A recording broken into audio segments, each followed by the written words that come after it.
பயங்கர சைஸாக இருக்குது. எல்லாத்துலேயுமே ஃப்ரூட் வாட்டர் இருக்குது. ரெட்டு, பிங்க்கு, அப்புறம் வந்து எல்லோ, வேறு என்ன கலர்னால் கம்லெஸ். அப்புறம் கம்லெஸ் இருக்குது. இது உங்களுக்கு வந்து 1200 ருபீஸுக்கு நான் தரேன். ஸோ இதில் சைஸ் பாருங்கள், சின்ன செடி தான். மாடி தோட்டத்துக்கும் கரெக்டாக சூட் ஆகும். அது நீங்கள் மாடி தோட்டத்துலேயே வைக்கலாம். எல்லாத்துலேயுமே இருக்குது. இங்கே பாருங்கள், இங்கே பாருங்கள், எல்லாத்துலேயுமே இருக்குது.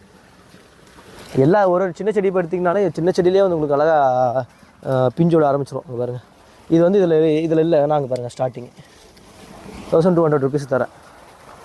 அடுத்து வந்து bread fruit. So bread fruit பாருங்கள், உங்களுக்கு வந்து பலா மாதிரியே இருக்கும். இது வந்து பலா இனத்தை சேர்ந்தது தான். இலை டிஃப்ரெண்ட்டாக இருக்கும் பலாவோட. ஆனால் வந்து உங்களுக்கு கட் பண்ணி நீங்கள் இதை வந்து குழம்புல போடலாம். குழம்புல போட்டு கறி மாதிரி சாப்பிட்லாம். ஒரு நான்வெஜ் மாதிரி சாப்பிட்லாம். வெஜ்ஜு நான்வெஜ் விரும்பாதவங்களுக்கு வந்து இது பெஸ்ட்டு சாய்ஸு. நல்லா பெருசாக இருக்குது. இது உங்களுக்கு வந்து 850 ருபீஸ் தரேன். ஸோ அடுத்து வந்து இது பாருங்கள், பிஸ்தா.